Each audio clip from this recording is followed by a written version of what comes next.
everyone, it's Bob from Greybeard Models. Welcome back to the channel. And now we're on part 4 of the Churchill Bridge build. I really can't say how good this kit has been.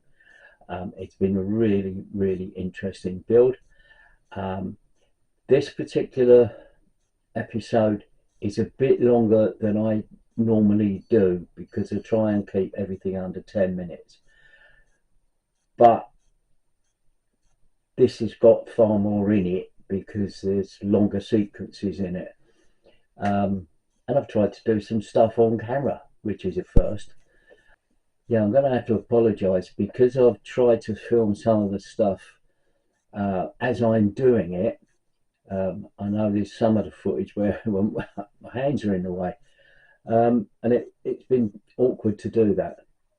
But anyway, enough of me waffling on.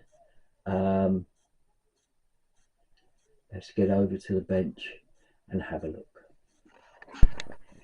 Right, and as you can see, we've done the join there. So we've got the join there, and now it's a matter of putting the cases, or the covers on.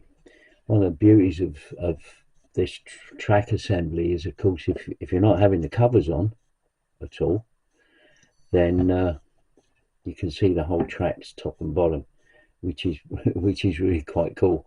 But in this particular instance, we're going to put one cover on there, and then this cover slides under there and fits in there like that, and it's just a matter of fiddling these around and getting them to line up and into position. And same with the other side. And we've got the actual nose part there, and then that part that goes over that. These all sort of interlock, so when they're all on the machine, you know, they sort of, there you go, like that. But we'll get everything fitted into place, and there's that section done all the way. Right, so now's the this is the tricky bit. So now we've got the line that goes off of that spool there. So we've got that line, according to the diagram, goes around the first pulley, goes back around this pulley, around back to the first pulley, and back around again, and then into that part there.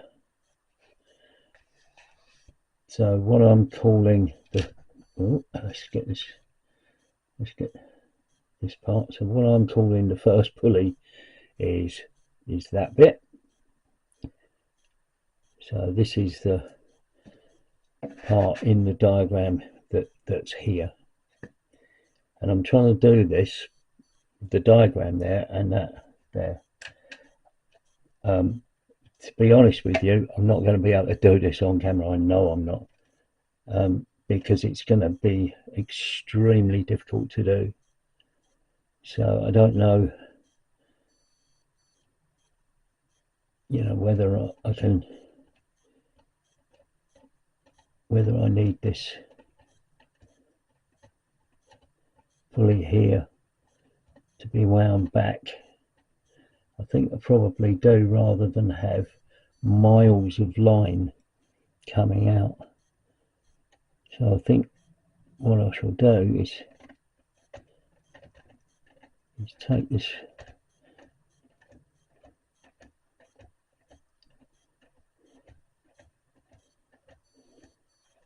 I mean, it's a good job this part is still rotating.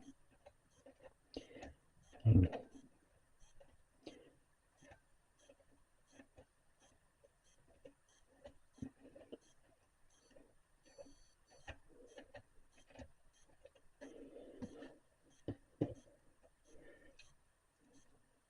So according to the diagram, the first part of the line goes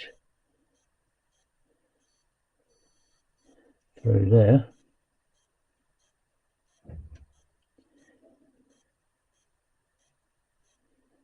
and as you can see, it's quite a length of line. So I think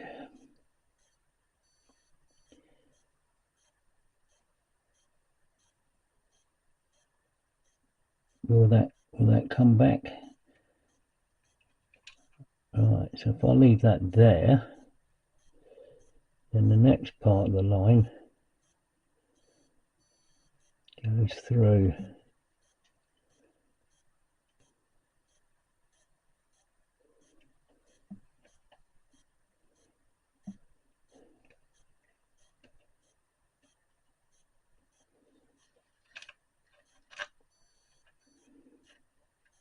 this is what I was worried about, was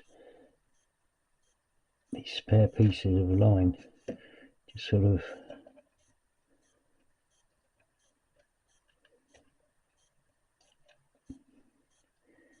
going through there. Oh my gosh! Right, so then that next one goes through there and comes out that side. Oh my gosh!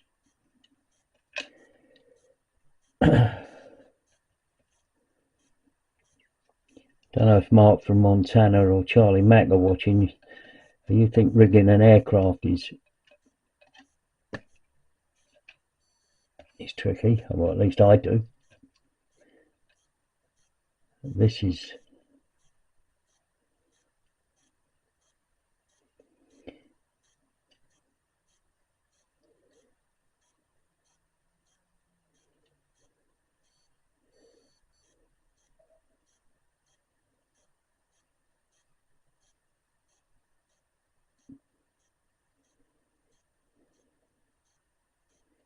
have I got this right?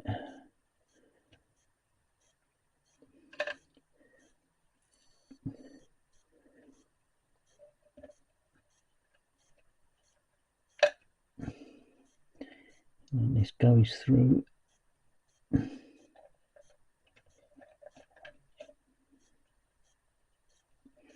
got a funny feeling that one of the lines is in the wrong place. Come on, go up there. Right, so that bit is there.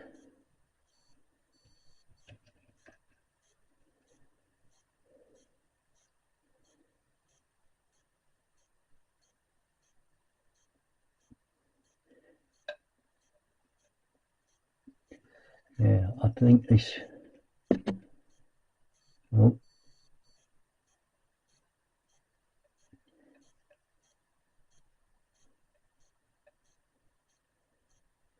I think that's in the wrong place. I think that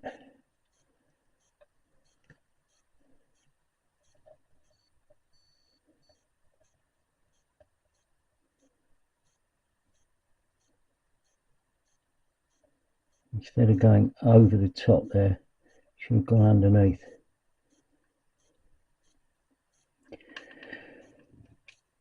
Right, let's try again. I'll just unravel it and come back to you. Right, so I think I've unravelled it. So now this bit goes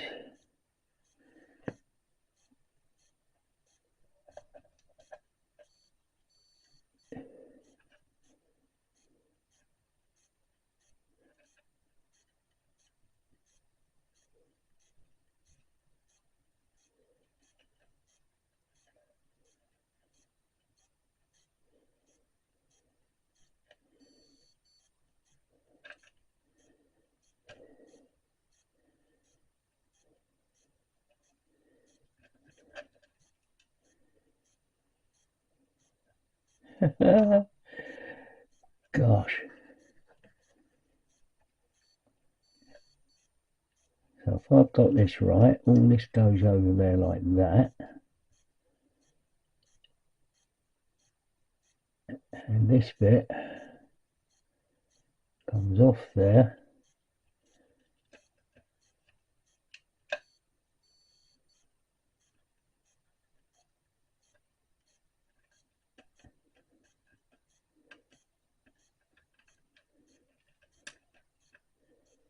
and then it's glued. Oh, sorry. I hate doing things on camera. Right, so that looks like it's right. So that end piece there has now got to be glued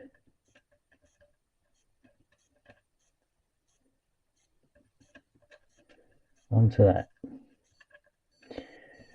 Super glued in place, and that's the end of the line, and we've got all the loops. So fingers crossed that's all correct. The other thing that I can do is maybe just wind in some of this. I know it's a bit untidy in there at the moment, but it doesn't really matter, because once everything is all in place, it should be okay. Right, so gosh, we now have the pulleys in place. They're in the right order. This one, that's the one that goes over the top, right? Okay, so that's that. Okay, and we've got the line secure there, and so now what will happen is, once we put the bridge in place and the posts up, we can then extend this up, because this T-bar fits on top of the support posts. Woo-wee! That was tricky, but it seems to have worked. Right, so yeah, managed to get that bracket in place. What it needed was the whole of the bed moving up, so that, that one's falling out because it's loose. Yeah, so that needed to move up a bit so that it fitted in place. Let's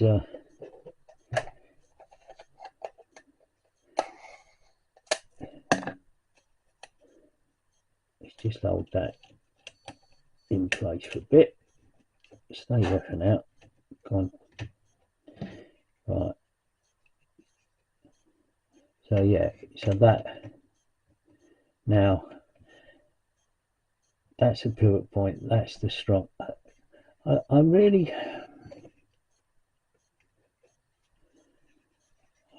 don't understand why there isn't the other one. The other one isn't in there, because there was four. There's four of those brackets. So there's only two there, one there, and according to the diagram, where the pivot is here, and this drawing here, there's only one. Very strange, very strange. I don't know if anyone out there is watching and you can explain to me why, because it's the sort of thing I like, then we'll have a look at it. But as you can see, this is the next stage, is to put these pivots in place. So I'll get these set into place and all sorted out, and we'll come back to you. Well, I just thought I'd do a sort of quick mock-up of what it'll look like with the bridge. The two support posts to come out here, the rigging, and then that's it. hopefully. But yeah, so we're pretty much on the home stretch, I think. Like I say, just get some colour onto here, some varnish on, get the decals on, get some more weathering on. Nearly there. Anyway, I'll see you on the next video. Thanks for watching. Bye for now.